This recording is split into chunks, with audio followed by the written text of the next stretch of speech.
Yeah, a bit about my background. I studied at UE in Bristol, so I did a 4-year music systems technology course there. Did like live sound, did a bit of mixing, recording, all of that sort of stuff. And I'm sure it's the same with many of you. I was just kind of like finding my feet, like what I wanted to do. I did always play guitar, but I kind of got to college and uni and realised I wasn't good enough to be like a professional player or studio player or anything. So went to the other side of the glass and really kind of enjoyed diving into the nitty gritty of like capturing a good vocal or like capturing a good performance in the studio side of things. And once I graduated, I set about trying to find, assistant gigs, internships, all that sort of thing, which you guys will look forward to doing once you finish here. And I got a job at a studio in Bristol called Toybox Studios, which was by a guy, I don't think he's there anymore, a guy called Ali Chant, who's a producer who had Yard Act, I think is one of his like big ones at the moment. Very nice guy. He was working with a producer called John Parrish, who was doing PJ Harvey and C6 Steve and stuff like that. So super fortunate to have gotten in there just through dumb luck, through a family friend or something like that. Went in there, spent a summer there, and then that kind of came to an end when that project finished, and I was kind of faced with this decision of what I wanted to do, and I decided to just sell all my stuff, and I headed over to America to try and find like a job in LA, which was great, really great experience, but I couldn't get a working visa, very difficult. So I came back, got an internship in London, and then I landed my first kind of like assistant role at a nightclub called Tape London, which is in Mayfair. And in Tape London, they primarily run as a nightclub, but in the basement they have a recording studio. And once I kind of got trained up in Pro Tools in there by the head engineer, which is a guy called Hef Moraes, who used to work with a producer called Stephen Lipson, worked with people like Grace Jones, Paul McCartney, Whitney Houston, like all these big kind of acts from when I was a lot younger. Once he trained me up in recording, I was kind of tasked with running the recording studio as a recording engineer, assistant, mixer, like whatever the studio needed, I would kind of been doing that. And as we were in central London, we had a lot of big acts come into the club to perform in the nightclub, and then they would finish the evening by going into the recording studio with all their friends and drinks, and they'd want to record or they want to mix or whatever, and I was always the guy there. So that was my first like real exposure of top level artists working under like extreme pressure, deadlines, no sleep, awful diet, like all of that stuff that goes with being a recording engineer. And that was 3 years of experience, I would call it. It was definitely hard work. We had literally everyone, and it was Will.i.am one week, it was Migos the next, it was, Drake would come in, Rihanna, Justin Bieber, like all these huge artists would come in, and I think I was 24, 25 at the time, so it's obviously very overwhelming, but it was a great experience because you just have to crack on. Like, they don't care who you are, you're there to help them do a job and get the job done. So once you've met one big personality or one celeb, it all kind of blends into one and you just get going. So I was there 3 years, and then the long nights and the sleep, and frankly as well, the money was just not working for me. So I went freelance, and that's where I've been since then. So started as a recording engineer, mixing, trying to get as much work as a mixing engineer as I could. I've kind of maintained a lot of work from when I was at that main studio, which is something that I definitely want to talk on today, like networking and getting clients and maintaining clients as well. It's just like such a massive thing. One thing I was always told, and a big believer in it, is it doesn't matter how like technically gifted you are. I am by no means like a technical engineer. For me, it's all about like feeling and emotion, and maybe that's just me dumbing it down, but it's worked for me so far. So it doesn't matter how technically good you are. If you're a dickhead, no one wants to work with you.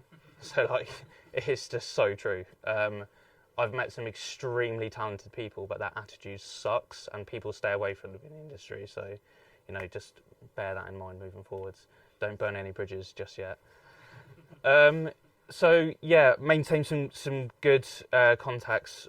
Mainly the guy who trained me up, Hef, who is still a very good friend, was kind of my mentor. Taught me everything I know essentially. and he has started working with a company called PMC who make these amazing monitors. And PMC and Dolby have stumbled across this new platform called Atmos, which is what we're going to look at today. And I suppose just by keeping that contact, I was invited in to a room they've got in London, in an Atmos room much like this, and played some music. I think the first thing I was played in Atmos was Rock With You by Michael Jackson, and I damn near teared up. It was just unbelievable, like hearing your favourite songs from legacy artists in a new listening platform. It's like you're in the room.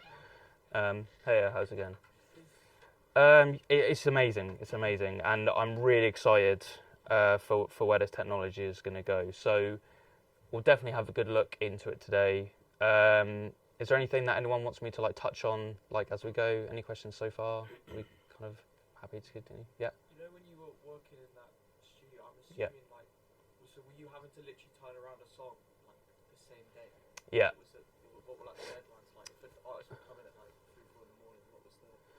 Yeah. So I mean, I think the good thing about that job and kind of what it taught me to be an engineer is being an engineer is like advanced troubleshooting. Like you just have to think on your feet like all the time.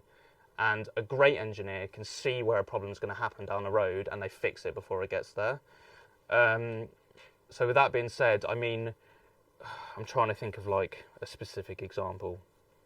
So I had a 3-month stint with Will.i.am, and I was back home in Southampton, which is where I'm usually from. I had a weekend off. I was spending the day with my missus on a Sunday, and I got a phone call from the studio manager being like, Will.i.am's coming in and they want you there. And I was like, I gotta go. So I just up and left, and then I didn't really see anyone for like 3 months because he just worked these ridiculous hours. And he would kind of come in at maybe like 3 o'clock in the afternoon, work until 3 a.m. in the morning, and be like, yeah, I just need you to mix this. So we would record, produce. You know, he was working with a younger artist called Danelle at the time, who was on, I think he was on The Voice UK or something like that. So we produced in the day a whole song for him, and then that would be like a Friday night.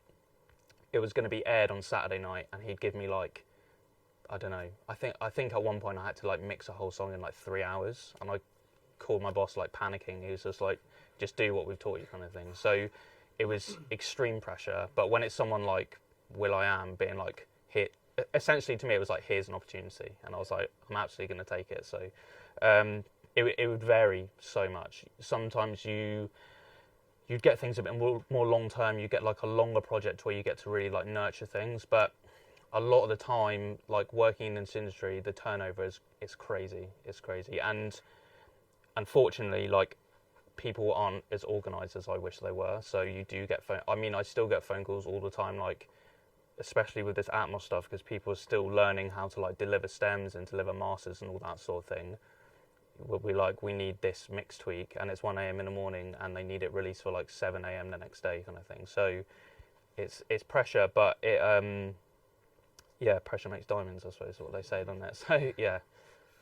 Hope that answers the question. No, cool. Anyone else got anything at the moment they want to kind of get into?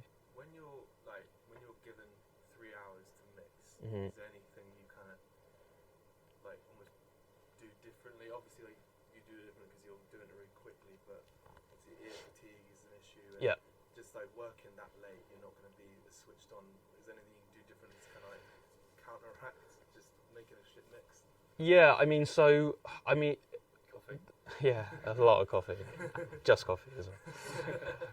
Yeah, actually, that's a great question. So I think the way that I mix now is very like bass up, whereas when I used, and what I mean by that is like, so if I open up a mix now, and we're not talking about Atmos here, we're talking about stereo mixing. So I'll listen, and hopefully I'll have a rough mix that I'm listening to that the artist has sent me, and I'll listen to that and compare like where my stems are at compared to like what they've sent me and what they want the mix to sound like.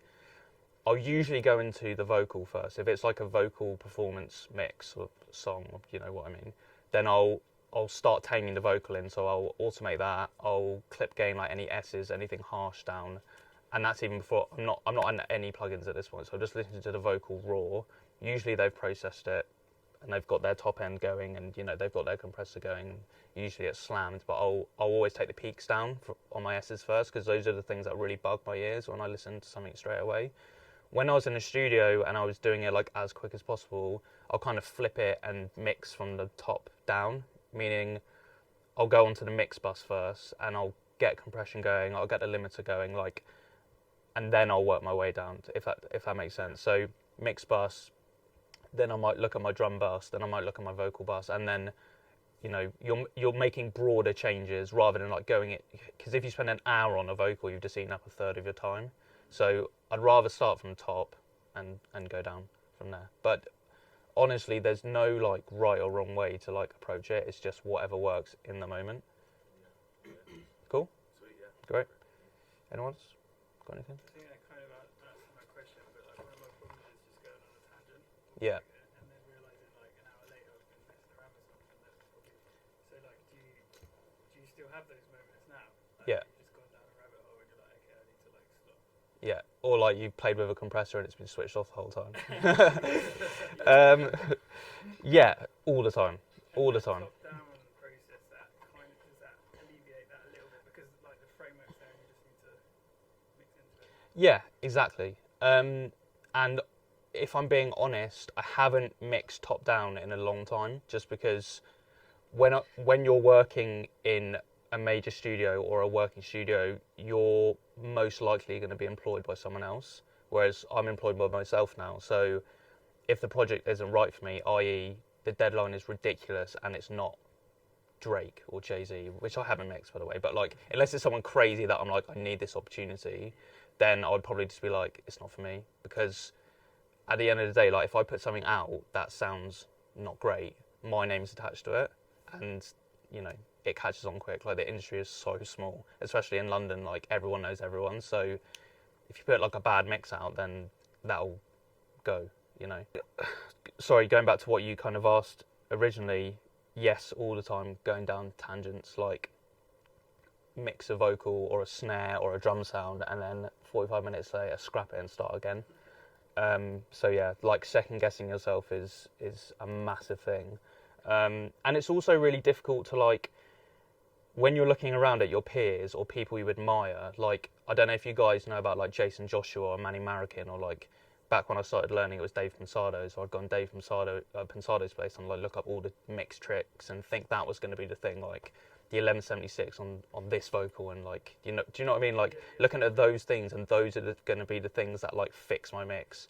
I would used to throw in plugins on every single channel. Like, every single channel had to have a plugin in, because I just thought the more plugins, it's going to sound more professional. Like, that's the way it is. And not only did it fuck up my CPU, but like, it just takes you backwards. Like, most of the stuff we're working with nowadays is all computer generated, and all those samples have been EQ'd and compressed to shit already. So it can be detrimental to have that approach. The mentality side, like the psychology behind second guessing yourself, is with Instagram and YouTube and all these, Pensado's place and engineers and all these platforms, we're constantly looking at what everyone else is doing.